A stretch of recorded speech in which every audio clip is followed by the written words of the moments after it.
What is going on, everybody? Welcome back to the most important NYCFC talk show. It's time for the Dudes in Blue, episode number 176. Thank you guys so much for joining us. I'm your host, Joe Amato, and on this somber episode of the Dudes in Blue, alongside me, as always, Antonino. Dude, what's up? listen, man, I'm physically sick, like literally sick. And as people start to join the live broadcast, let us know where you're watching from. I'm physically ill. The team has physically made me ill. I watched the game with sweaty palms on Wednesday night, and then Thursday I got slapped with a really bad throat thing. I had to go to a specialist today. I'm like, I got a cough drop in my mouth. I got my tissues here ready to go.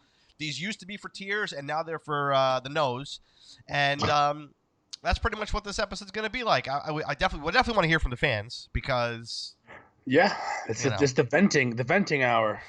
this is going to be the therapy session because we didn't have a show last week. The game was Wednesday. The team got knocked out after a really piss poor performance. We're going to obviously dive into that. We're going to take your calls. Maybe we just kind of, you and I each give our take, and then kind of take it to the phone calls. Just to let them have it because. That's fair. After 176 episodes of doing this, it's always the same story, and I want to hear from everybody else. So we're at Facebook, Instagram, and Twitter, at Dudes in Blue. If you want to give us the follow there, we appreciate you doing that for sure. We're going to open up the phone lines shortly. Let's do a quick little roll call here, and then we'll jump into it. Dave checking in with the sad face. Henry with the sad face. Jamal saying, hello, dudes. Felix, as always, your other David with the sad face. Adrian coming in. Just thank you guys for joining us. We appreciate you guys showing up in the way that NYCFC didn't last week. All right. So before we open up the lines, dude, I'm going to stop talking because I got to blow my nose about 15 times. So why don't you tell the good dudes of Blue Nation how you're feeling after our season has ended at the hands of Toronto yet again?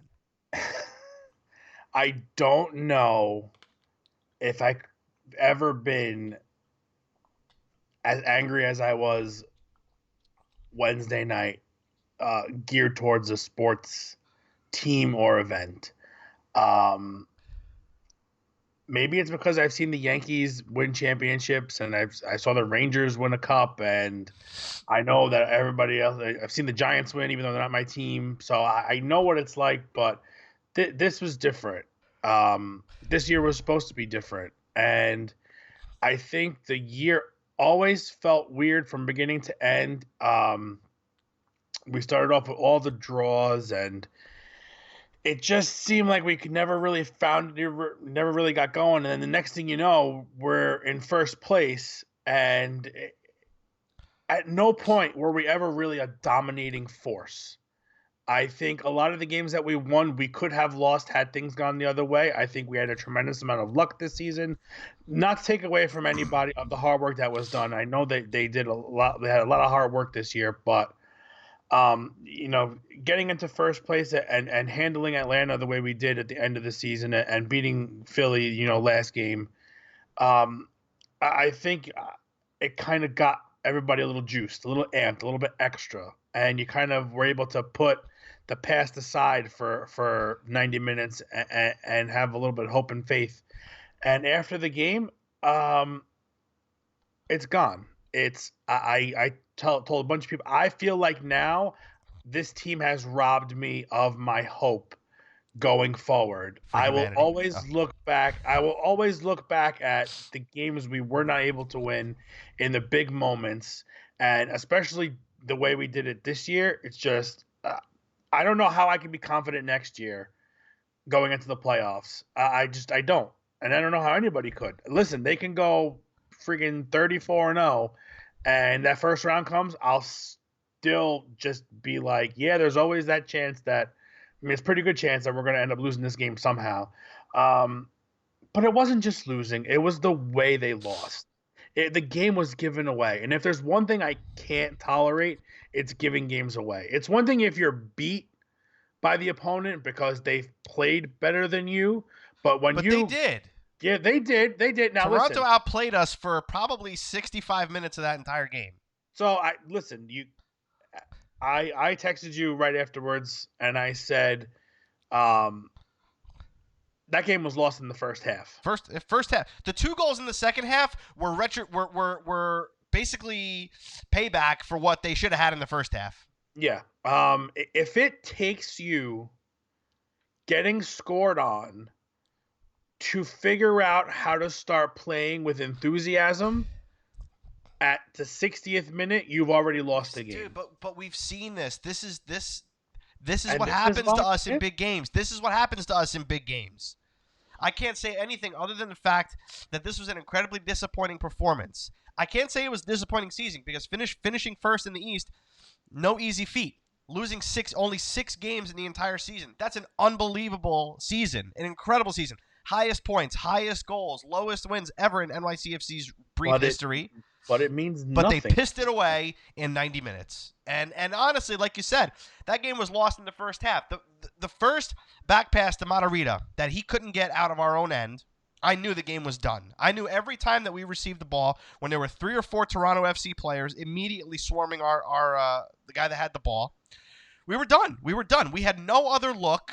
And every time we're trying to find a long ball to Maxi Morales, the shortest guy on the field. I don't want to get too much into the X's and O's, into the tactics here. But This game was played with literally zero heart, zero fight, and without any identity that has gotten us to where we were at the end of the season. An absolutely heartbreaking, like Christopher is saying on Facebook, an absolutely heartbreaking performance when we've become used to the team that we saw that played against Atlanta just 3 weeks prior, 3 weeks prior. That's what I expected in the playoffs. That's what I expected in a one-off game.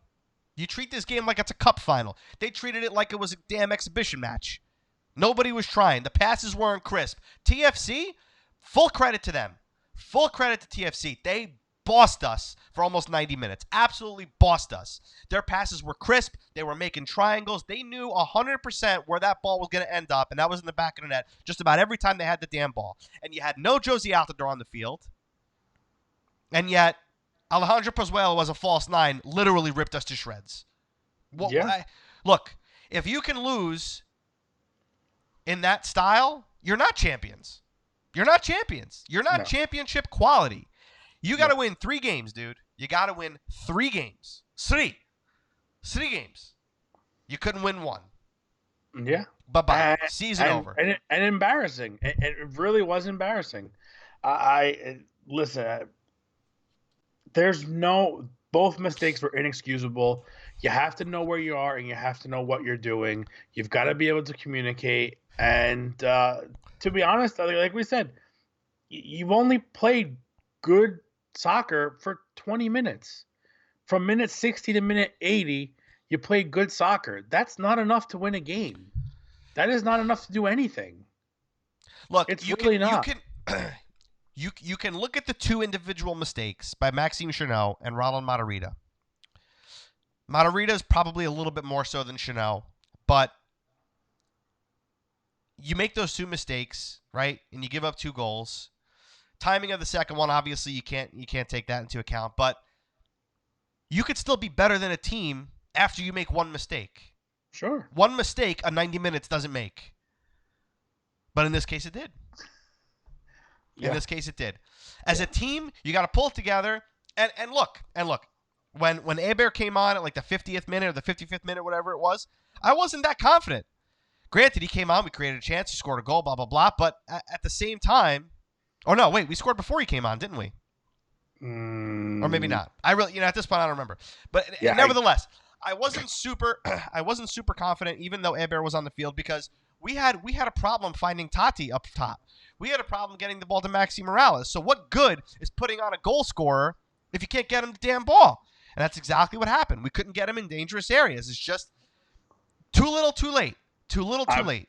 Listen, I would like to point out and make the statement that the curse of the hair dye is still here. Keaton Parks had by far one of the worst performances I've ever seen anybody wear a uniform.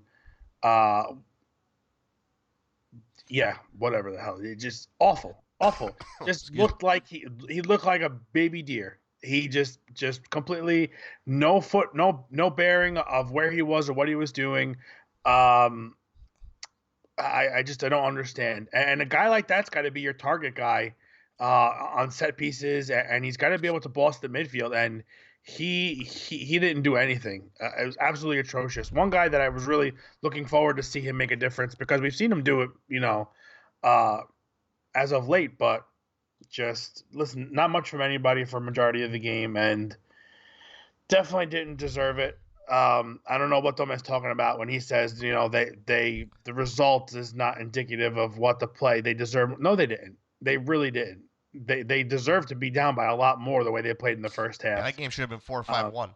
Yeah. So again, we were lucky that it was close as it was, but this is what happens when you play good teams. This is what happens. They get here for a reason. They make it past their first round because they're a good team and they know how to play big games. I just don't know how you can learn how to play in big games without being in them. And you're just going to keep losing them at this point. So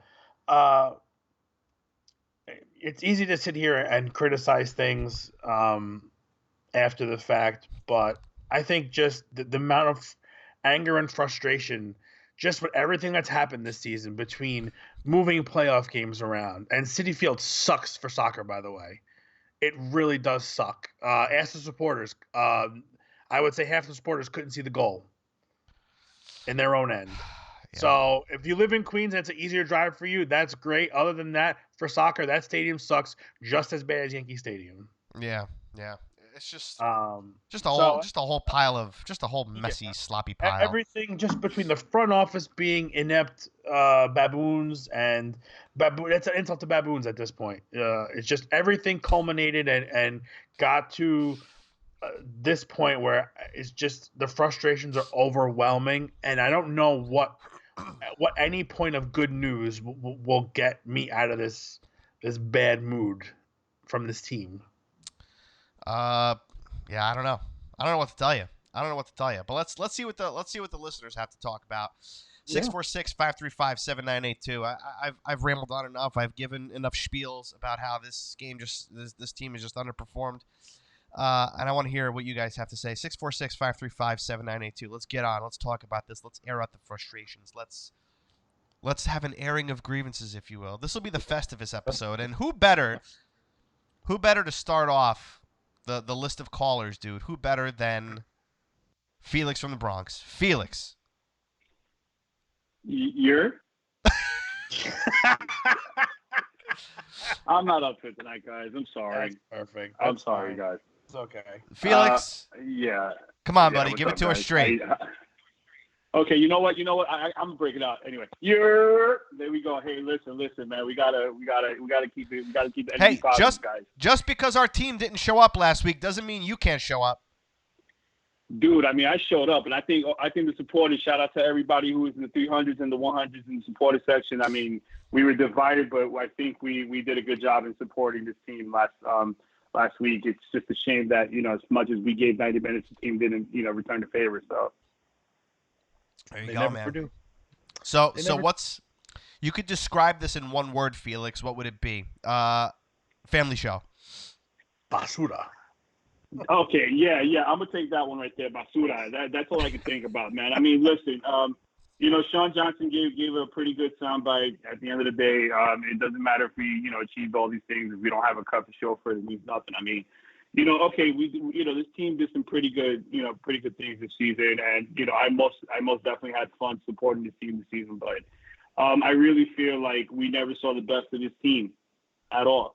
I really feel like we never saw this team at 100%. I mean, injuries happen and things like that, but I really feel that we never seen this team at full strength, for any part of the season. At this point in time, yeah, it is garbage because I mean, as well as we played over that final stretch, and to come up empty, I mean, geez, man, it just, what else can you say? It is a family show after all. It's meaningless, right? I mean, like when you look at how they finished, to be able to go out to a team that finished what, 5th? Yeah. It's embarrassing. We should have been able to beat anybody in our conference any day of the week. And we decide to have one of the lamest performances that we've seen from this team all season. And again, I have to give some credit to Toronto, but Good teams good teams figure out ways to break through tough teams. Championship teams figure it out. Yeah. You can't say we haven't been here before. A large chunk of this team has been in the playoffs the last couple of seasons. I mean, it's not like we haven't been here. I mean, a lot, we know what it takes to win. I don't know if that was something where tactically, Dome was, lacking. I mean, come on. We don't use 2 subs in one game. It's unheard of. We only make one sub this entire match. It's ridiculous. But here's the reasoning. At that point, I think he's hoping for the tie, and now I've got 2 subs to bring on in extra time. 3 at that point. 3 subs to bring in extra time, which would be phenomenal. But I can reverse that and also say, who are you bringing in that's making an impact? Exactly. No one. You're not bringing anyone in that's making an impact. Jesus Medina is not. What's he gonna do? He's not gonna do anything. Make some off-ball runs and lose the ball in the final third. I mean, it's ridiculous. I mean, yeah, I really feel that Dome should have just gone for it. He should have gone for it within the 90 minutes, man. Make the rest of these subs. Let's produce something and let's win this game in the 90. I'm not gonna want to stay there. I'm not gonna want to stay there past 90 minutes. Come on, man. Let's take care of our business. That's all we have to do. I think Dome. You know how long that ride was? The 7-2 train. That was a long ride, guys. Yeah. I'm trying to get home at a reasonable time. It's a weeknight. It's a school night, man. No, exactly. Listen, Dome, I think had this team unprepared. I think if they were prepared, they would have come out swinging, and they would have played the way if they would have played the way they played minutes 60 through 80, from minutes 5 on. I think the game would have been much different. They just lack that. It's a mental thing. They don't lack they have the physical skill. We've seen it. We've seen them do it. But how many times have you seen Mitri lose a ball in the box? You've had so many times this season, you've had the same thing happen. Just unprepared. And then his comments after the game about maybe not being here, I think he's gone. And all of a sudden now we've created this revolving door for the manager's office, and you're going to have to reset every time you bring someone new in. They're going to want to bring different people in. They're going to want to bring their guys in. You got to get all these guys to learn all over again, brand new. We're setting ourselves up right now for a cycle of this to keep happening every 2 to 3 seasons. Yeah, very true. Kind of sucks to be the doormat sometimes, It does. And listen, from a player standpoint, if you want to bring players in here, let them play 2 seasons and then sell them. And this is what you're doing for that purposes, that farm team, quote unquote, so to speak. As long as you're bringing in talented players that can perform, I don't have a problem with that. You've seen a lot of top teams in Europe do that. They do have a core of a couple players, but you've seen them replace guys, part 1 with part 1A, and they end up doing the same thing, and it's fine. But when you're talking about management and different management styles, and you're using this as an experiment really to see if you can get some good coaches out of this, I really don't understand. I don't understand that point. The coach is not going to make you the money. The players are. So don't you want to spend a little time and effort on getting somebody here that's going to spend 5 years and kind of grow people and get players going and make this a better team and a place where players want to come play? Again, aside from being New York City, I don't know who wants to come and play for these guys when the coach changes every freaking 5 minutes. I don't understand what you want to see commitment behind this. You want to see commitment. I mean, at the end of the day, we're committed, right? We're fans. I think that we deserve that type of commitment. To me, I feel like when you come and support a team, it doesn't matter what sport you like. It requires a lot of that commitment. You have to say, well, I'm going to go to this game. I may not go to this event because I want to go to this game or whatever, right? And you're making a commitment out of pocket. So at the end of the day, I want somebody who's going to be as committed as I am to coaching this team. I want somebody who's going to be as committed as I am, to play for this team, to sweat this jersey out. You understand? If I'm going to be in the stands for 90 minutes, losing my voice, having to answer a phone with, hey, how are you doing, guys? I'm not, I do that because I sacrifice that for my team. I sound like a zombie, with a raspy voice the day after a game because I sacrifice that for my team. I want this team to really be able to sacrifice and commit to this as well. I want a coach that's going to be committed to this thing as well. I don't want there to be this revolving door, man, because this is New York City, man. This is the city of dynasties. You understand? So why can't we build another one? Well, we're following the Mets dynasty pretty close. Oh man, no, man, man. Oh man, let me not get started. I know we probably got a couple Met fans in the house. I don't want to, anger anybody right now, but yeah. Felix, listen, man, you've been here. I anticipate you continuing to be here. So, we're not 100% sure what we're doing for the rest of this year because this season was cut abruptly short. But I do want to get to some other calls, Felix. I really appreciate it, man. Not for nothing, man. It's been a pleasure, and it's been a pleasure to keep the streak alive. Shout out to everybody in the chat, real quick. I see more than a few people that I know there, and definitely, guys, 2020, let's get it. There you go, man. We'll talk to you. We'll talk to you soon. I mean, we're not going anywhere yet. We're just, we just might need a little bit of rest. You know what I mean? Joe, feel better, bro. Get some tea in you, man. Thanks, buddy. I'll talk to you later. All right, take care, gentlemen. Have a great one. You too, buddy.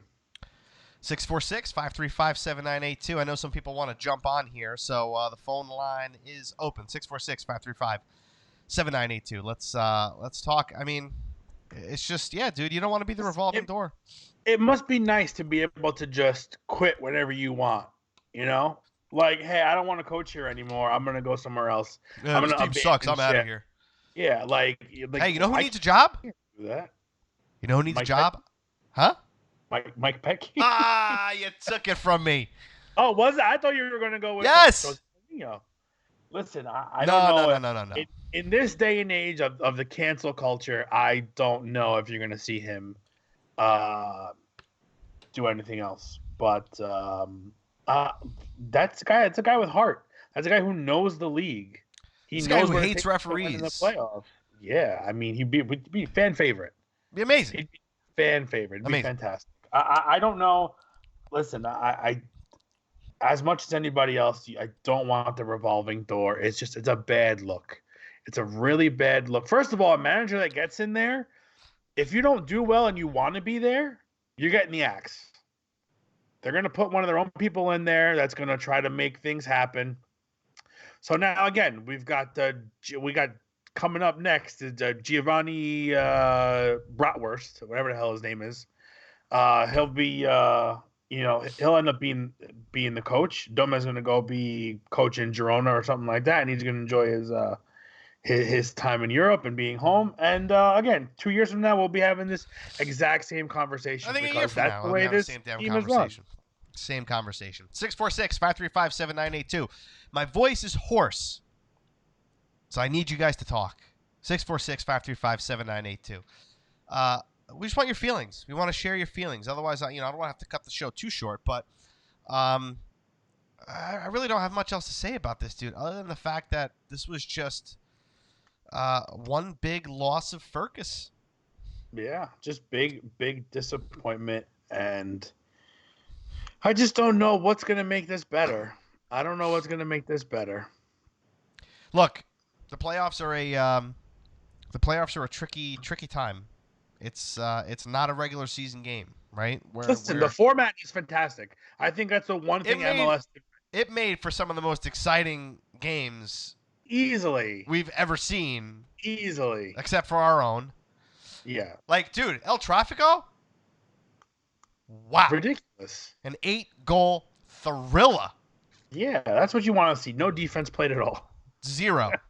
The poor Italians that watched that game. They must have lost their damn minds. This is not the soccer. I got a cock. Who played defense? Nobody played defense. Oh Nobody. My God. Who are we talking to? You're on with the dudes in blue. Joe, what's going on? It's Anthony Buckley. How are you? Anthony Buckley. Well, what's up, dude? We got Antonino. How you doing, sir? I'm good. How are you? Good. Actually, not good.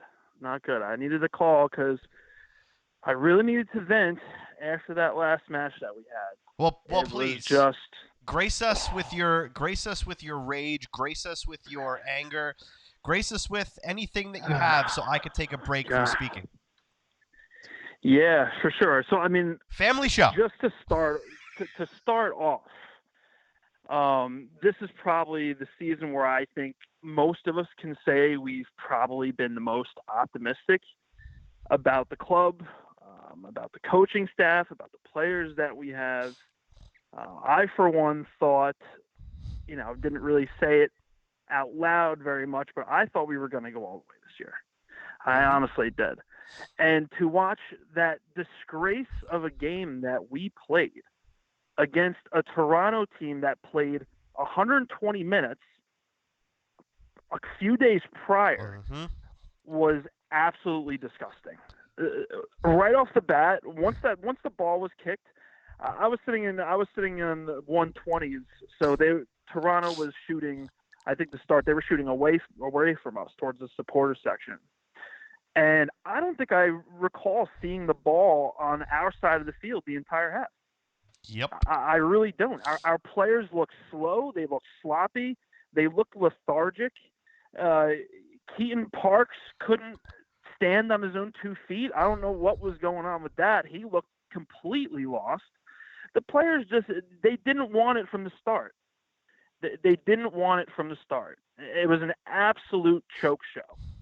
When all of us, all the fans, we thought that this team was actually going to put something special together, have a deep run into the playoffs and finally get a cup. I can't say finally because there's other teams out there that haven't won, but still, I thought this was our year, and the way that we went out was just absolutely disgusting. Once that final whistle blew, I had to sit in my seat for about 5 minutes and just kind of take in the scene that I just witnessed. 90 minutes of just utter mess. We had one bright glimpse of hope there once, when we tied it up. But just the way that we lost too. Like, come on. Like, how are you going to give up an 88th, 89th minute penalty for a stupid slide tackle in the box? Yep. I don't know what Mata was thinking on that, because if he looked to his left, he would have seen that there was at least 4 other people behind the ball. So he could have. I wasn't even sure who had the ball at that point, but he could have let that attacker get around him, and I think we would have been okay. Mata was thinking that he didn't want to play 120 minutes. I would have rather it go to 120 minutes. Get the extra time. I would have rather have lost that game, I think, in a penalty shootout than the way that we lost it. It was so upsetting the way that we built, had the highest points total in club history. There were times in the season where we didn't look so good, like maybe we wouldn't finish first in the East, but to have such a good season that to just watch it, crumble so fast in a blink of an eye was just, it sucks. It absolutely sucks. And then, with the whole situation with Dome, I actually went on Twitter that night of the game and went to his likes, and I saw he was liking pretty much, angry comments from supporters saying, like, Dome, just get out if you're, I'm not going to say what was, on those tweets, but it just kind of seemed like he gave up. And then to hear the comments, like he was calling the club they, it's, they, them, whatever, it's up to them. It doesn't seem like he wants to be there. It might have also been it might have also been a translation thing, but if you looked at Joe Tollison's tweet after the game, he said that Dome basically said, "Good luck next year," to Joe Tollison. Yeah, it's just crazy. And to go back on what the person who called him before me said, how many times is this club going to hit the reset button year after year with this revolving door of head coaches coming in? You can't sustain anything that way. Yeah, maybe we got lucky, Dome coming in, and he kind of turned things around a little bit, and like I said, he produced some results and got us the best season we've had so far. But it was all for nothing with that game. But there's only so many times we can go into the offseason saying, "Oh, who's the coach going to be next year?" We need to get some sort of organization, some sort of consistency with the coaching staff. I mean, if we have some of the talent, like some of the players absolutely can go. I don't care. Jesus Medina is one of them. We need to either get him off of a DP contract or he needs to go. What's interesting, Anthony, is that, here we are year 5 and we're having this conversation. Whereas LAFC, who is year 2, is having a very different conversation. Atlanta United, who's year 3, is having a very different conversation. Why do these other clubs all out the gate have something better than we do in a consistency, even with Frank DeBoer coming in Atlanta, wound up turning things around, Atlanta having their own identity, LAFC having their own identity, and you don't feel as though no matter how this season ends for either of those clubs, next year is going to be very different for them. Why does it happen for them in year 2 and 3, agree. And we can't get it in year 5? I completely agree. I actually was gonna say exactly what you just said. It's just, to see clubs coming in the league that are newer than us and having more success, that digs at me a little bit. It's what you got to ask. The club's got to sit down and say, listen, we got to get this done. We got to bring in some high caliber players. We got to bring in some big names because, frankly, we got to bring in a big name because we're losing butts in the seats, year after year. There's no stadium announcement. There's no, no this, no that. Like we have to kind of look to see. The club has to say, what is Atlanta doing so well? What is LAFC doing so well? And I mean, not only on the field but off their own stadium. Of course. I think I have to say the one thing I think that this club has done really well has been engaging with the local community. Everything that they do, like building the mini pitches, so on and so forth. I know the club is extremely engaged with the local community, but we need something else. We have to get the fans. I don't know. We got to get more butts in seats, first of all, during the regular matches. We got to bring in some big name players. We got to cut, trim some of the fat on some of the players who maybe don't want to be here. I'm secretly make smarter decisions. I'm secretly hoping that all those mini pitches one day just come together to form one mega pitch, and that becomes like the Megazord of. That's it. We can only hope. Of soccer pitches. I mean, look, yes, they've done done some good stuff off the field. But look, on the field is what, like you said, puts butts in the seats. And right now, there's going to be a lot. I got a feeling there's going to be a lot of empty seats next season. Especially with more games being played at Citi Field. I'll still be there, and you got to think too, moving forward. The league's only expanding. It's going to get more difficult. We're going to have player pool. The player pool is going to shrink. Nashville coming in. Yeah, exactly. We have expansion drafts because Nashville's coming in, and Miami, and we have St. Louis. Down the line, we got to start, getting, planting our feet in the ground now and start winning some stuff. I mean, I think we could start off, next year when we have. Hopefully, we could do something in the Champions League. I'm hoping we can make it a little bit further in Open Cup, if not win that. But again, it's going to be hard. We're not even sure who's going to be here. That's the question. That's the question. You have now you're in Champions League. Great. If you have a brand new coach with brand new players trying to implement a brand new system in Champions League, you're done. You're done. Yeah. It's not going to happen. And then we'll have to hit the reset button again. I really don't know what else to say. It's really frustrating. Really, it is. It really is. I appreciate you. I know you tweeted out after the game that you needed one of the pods to let you come on and vent. Yes, and I appreciate this. I needed to really get on and kind of, I needed to yell at somebody, because I don't know. I know that there's a lot of people that all feel the same way I do, but it's just. It's hopefully we do better next year. We just gotta look. Can't keep dwelling on it. There's no crying over spilled milk. But we got. I hope we win at least something next year, whether it be Supporter Shield, Open Cup. I'd be happy with. I'll take an under 17 at this point. In the case. Yeah, I'll take anything at this point. Anthony, we appreciate you calling in, man. We can make our own cup up maybe with that. Yeah, I appreciate you guys having me. Have a good rest of your night, all right? Thank you, sir. Take care, guys. Ants rants. How about that? Yeah, It's just so difficult. It's a bunch so of difficult because there are so many obstacles in our way when it comes between the front office and team and staff, and it's just it's hard to look forward to next season. It's hard to look forward to next season.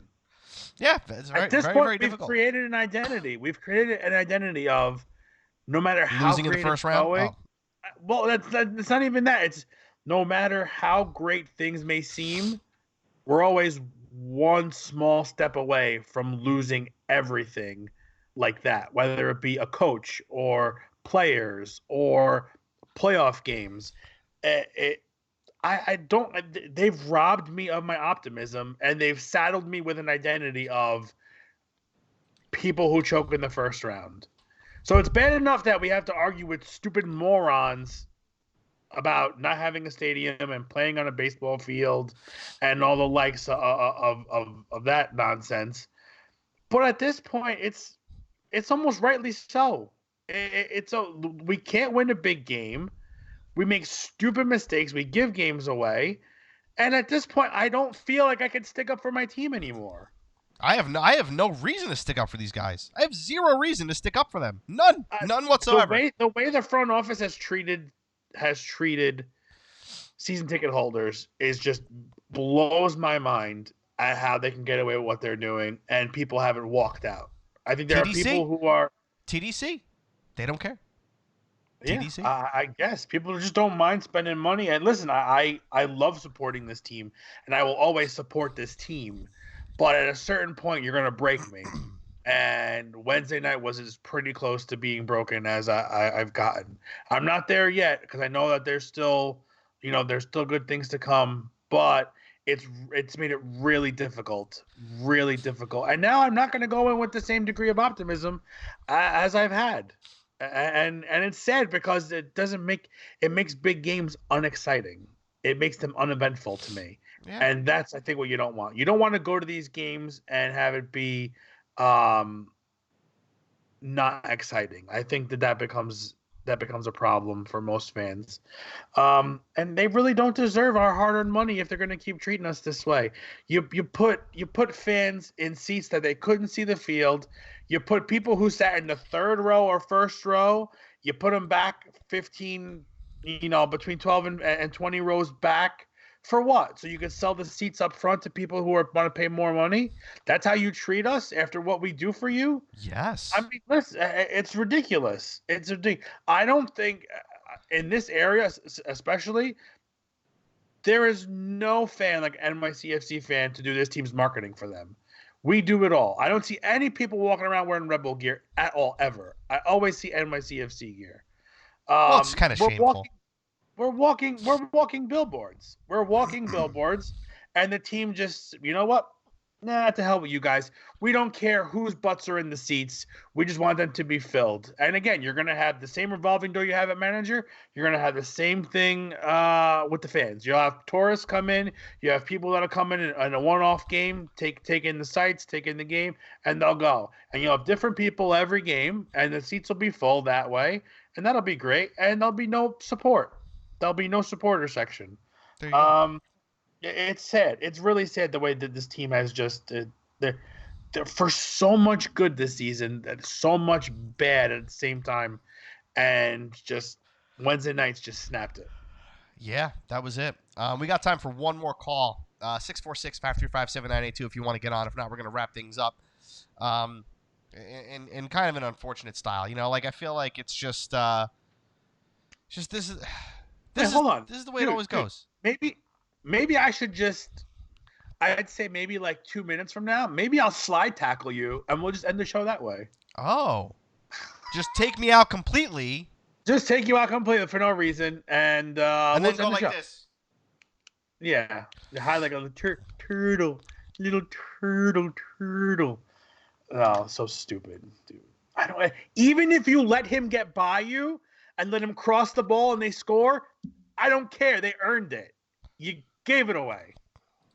Yeah, you literally gave it away. Ridiculous. Insane. So stupid. I can't even think about like players for next year or formations or anything. I'm just so flabbergasted as to what happened that I just at this point you just gotta smile. You just gotta smile and move on with your life. You gotta and then laugh hope to that keep from you crying. forget about it. Yeah, listen. If it weren't for being crazy, we'd all be insane. Yeah, that's probably a good place to stop right there. Yeah, listen. Just due to the week? Do we even care? Due to the week. Carlos Vela. That's okay. I was gonna go. Listen, Zlatan's crotch grab. I'm just saying. The grabbing of the due jump. to the week for that? You don't see it. You don't. That's above and beyond in a negative way. Is it though? Is it above and beyond? Is that beyond the realm of Zlatan possibility? I just figured we got like 3 or 4 minutes left. We might as well, just mention that because that was pretty funny. But another dude who just, if his head were screwed on a little bit less tight, I think he would be like one of the world's greatest wonders. Right now, he's just a grade A-hole. Yes, but hold on. But he's a grade A-hole that delivers. The guy played like 58. He played like 58 games for LA Galaxy. He scored 53 goals and he had like 15 assists. The dude did his job. The team can't defend. Yes, he's a dick, but guess what? That's a dick that scores goals. I'm sorry. He does his job. Like, he does what he's supposed to do. No, but we'll say he can back up his talking with his play, but at the same time he can use those superpowers for good. And instead, chooses being a villain is more fun. Of course. Dude, let me tell you something.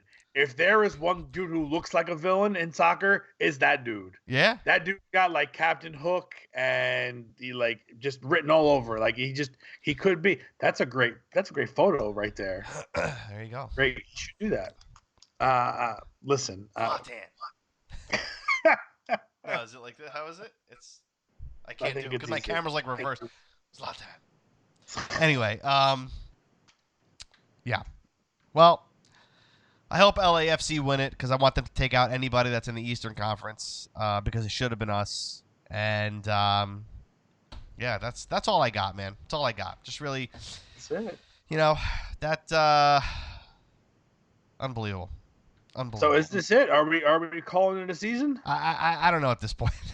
If we do, we'll go live and do it. You know what I mean? Like, we'll say no. We'll say no. We're not calling it a season. But, so are we coming back next week? We're calling. No, I don't think so. Okay. We'll talk. Keep on the lookout. Facebook, Instagram, and Twitter @DudesInBlue. That's where we'll let you know what the heck is going on with us. Thanks for the callers. Thanks for all the comments. Thanks for all the support. You guys are fantastic. For episode 176. Yeah, we'll be back at some point, I guess. Maybe. I don't know. Who cares? Guys, you guys have been great. NYCFC sucks. And until next time, stay blue. I'm blue. So yeah. I'll be blue for a while. See ya.